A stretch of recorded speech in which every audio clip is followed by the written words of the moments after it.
Our next speaker, Larry Wilcoxson, resides in Immokalee, Florida.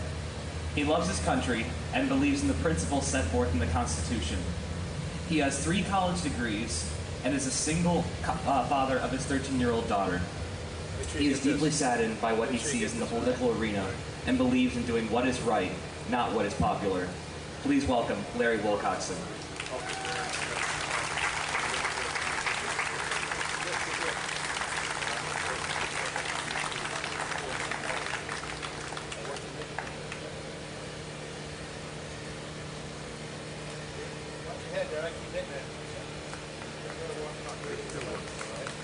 All right.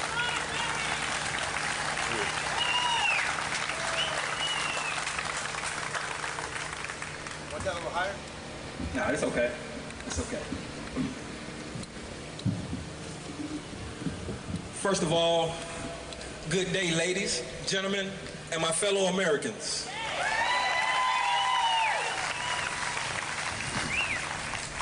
Many of you do not know me, but my name is Larry Wilcoxson. I was born and raised here in Collier County, in Immokalee to be exact. I am a single father of 1.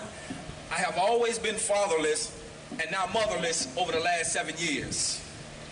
As the gentleman mentioned, I have 3 degrees, but one of the most proud degrees that I have is my Master's of Divinity, because I'm a child of God.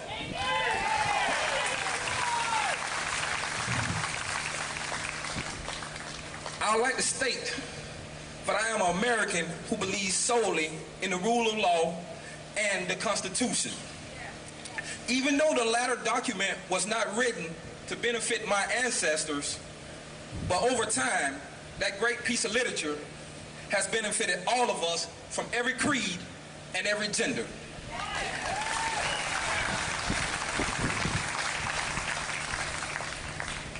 I am speaking to you, my friends, in relation to all the hoorah over Arizona Bill 1070.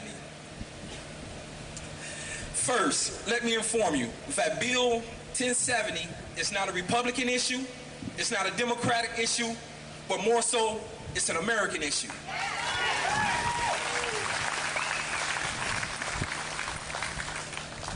Just looking at the issue close at hand, I come to find that Republicans such as Connie Mack, Lincoln Diaz-Balart, Jeb Bush have spoken out against this bill. And David Rivera refused to address the issue. And on the other hand, Arizona-owned Attorney General Terry Goodart, a Democrat, totally supports the bill. So I say, it's not a bipartisan issue. But if I had to play the partisan system about this bill, I would say the Republicans want the illegal immigrants for cheap labor, and the Democrats want the immigrants for votes.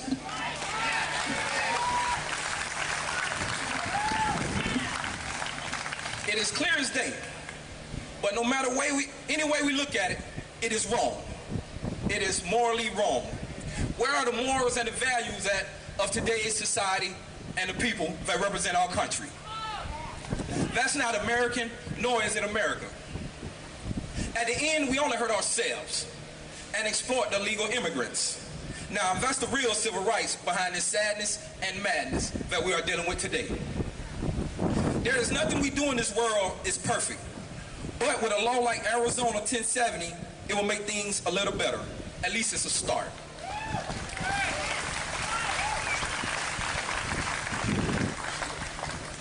There's an estimated 500,000 illegals in Arizona out of the 6.2 million individuals that reside there. That's horrible.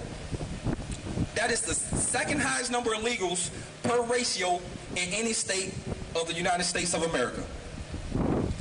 And to mention the numbers, I look at it as being a domino effect, because not only can it start there, but it also can trickle everywhere else. It all boils down to the taxpayers. I look at the situation as this. If you are illegal, this means no work. I am sorry. Please forgive me. Now, being employed, this leads to crime and criminal behavior. and the great sociologist Imal Durkheim would sum it up as survival of the fittest. This leads to the health care, which we already have a problem with today. Now, if the foreigner needs service, any type of medical service, by law, we must provide it. That's the law. We enforce the laws on what we want to enforce them on and ignore the laws that we want to ignore. And it's time for us to do something about it. Once again, I say we must stick to what's right and not what's popular. While I was in law school out in Texas, my ears and eyes was constantly hearing and seeing things about the borders of El Paso, Texas, and Juarez, Mexico, metropolis. In the last 3 years, there were over 18,000 murders at the border. These massacres were also noted in Time magazine. I really couldn't believe it. It was as if no one was exempt. Children, women, police officers, public officials, everyone was getting slaughtered daily. I just read last week the prison warden was kidnapped and dismembered across the city. I don't know about you, but if you can do this to another human being, I definitely do not want you around me or my American citizens.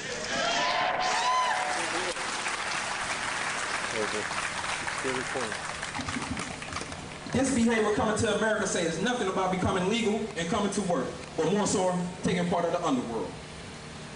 I really do understand the individuals that would like to come to America, because I would want to flee those conditions as well as I had to flee the atmosphere that I was in. But I just say, do it the right way.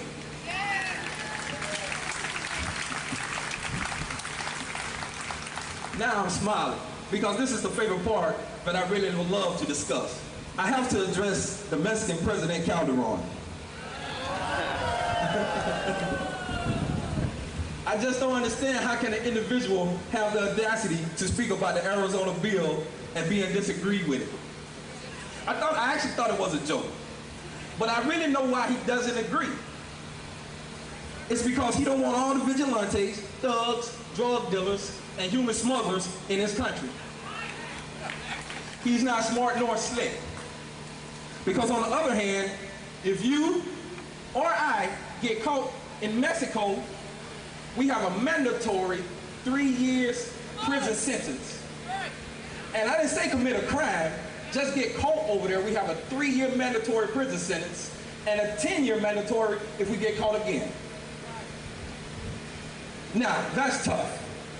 We as America are nowhere near that tough, and I'm glad that we're not. But we must do something, and do something now, about the illegal migration coming into our country. We must clean up these borders and lock them down. And I heard the gentleman mention, yes, Collier County has some type of ordinance very similar, but not quite to the bill of Arizona 1070, where they work closely with the ICE. They will deport you if you commit a crime. But once again, I will end this speech with saying, with a rule of law in place in Arizona, this will put a decrease in brothels, coyotes, human slavery, human trafficking, drug smuggling, and forced prostitution. My name is Larry Wilcoxson. I'm also a candidate for Florida House of Representatives District 101. You have been a great audience, and thank you for listening, and God bless you.